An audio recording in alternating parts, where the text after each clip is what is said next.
کچھ رشتہ داروں کو، دوستوں کو قرضہ دیا تھا، وہ واپس نہیں دیتے۔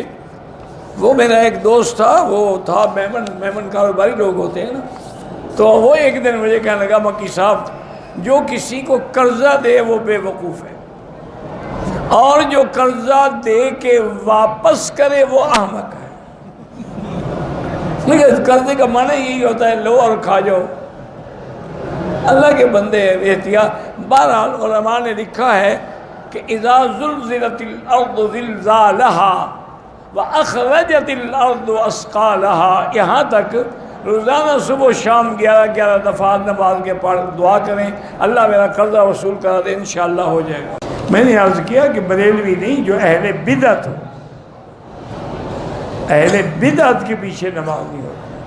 کیونکہ دیکھیں نا، ہمارا جو ہے نا اہل سنت والجماعت، تو اگر ہم کافر کے مقابلے پہ تم اپنے آپ کو مسلمان کہیں، اہل بدعت کے مقابلے پہ اپنے آپ کو اہل سنت کہیں، اور صحابہ کے منکر کے مقابلے پہ والجماعت کہیں گے۔ جماعت سے مراد صحابہ کی جماعت ہے۔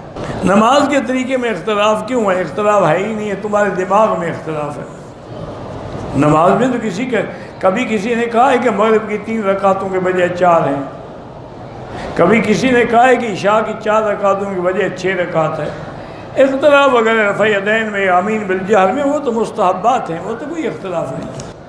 اگر جنازے کی 1-2 تکبیریں گزر جائیں، جب امام سلام پھیر دے، جلدی جلدی اللہ اکبر کہہ کے سلام پھیر دے۔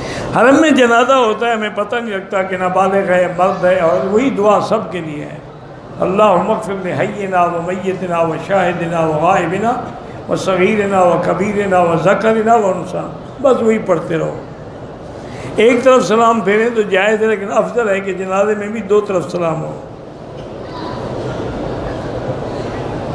کہتے ہیں کہ میں جہاں نماز پڑھاتا ہوں وہاں دیوبندی بھی ہیں، بریلوی بھی ہیں، نماز جنازے کے بعد دعا اور کل پڑھنے کے لیے کہتے ہیں وہ بدعت ہے، ناجائز ہے۔ کیا 2 بہنیں باپ اور بیٹے کے نکاح میں ہاں آ سکتی، ایک کے نکاح میں اکٹھی نہیں ہو سکتی؟ مجھے ایک شیعہ نے مسجد میں بچھانے کے لیے صفیں خرید کر کے دی ہیں، بچھا لیں۔ ابو جہل نے کعبہ بنایا تھا، اس نے صرف صفیں دی ہیں نا آپ کو، کعبہ کافروں نے نہیں بنایا تھا، تو کیا حضور نے گرا دیا؟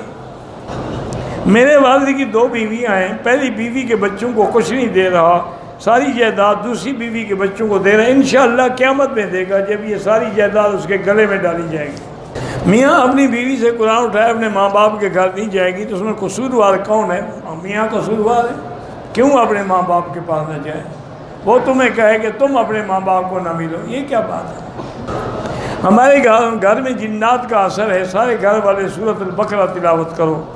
میری گاڑی چوری ہوئی 4-5 مہینے کے بعد کہ کچھ چور پکڑے گئے ہیں، رقم دلوا دیتے ہیں، لیکن وہ چور آپ کے نہیں ہیں، آپ کے نہیں ہیں تو آپ رقم نہ لیں۔ میری شادی کو 4 سال ہو گئے، میری بیگم کے پاس 5 تولے سونا ہے، 4 سال میں زکوٰۃ نہیں دی تو اس پر زکوٰۃ ہے ہی نہیں 4 تولے پر۔ بیوی کو غلط راستے سے استعمال کرنا اللہ کی لعنت پڑتی ہے۔ لوگوں کے گھر میں جا کے بچوں کو پڑھاتا ہے، قرآن اور فیس لیتا ہے، کوئی حرج نہیں۔ آج کل جس لڑکی کا بڑا آپریشن ہو جاتا ہے وہ بہانہ کر کے 4-5 سال کے وقفے کا مطالبہ کرتی، کس بات کا وقفہ؟ اگر مرد کو ملنے کا وقفہ ہے، مرد دوسری شادی کر رہے، اسی لیے اجازت ہے 4 شادیوں کی۔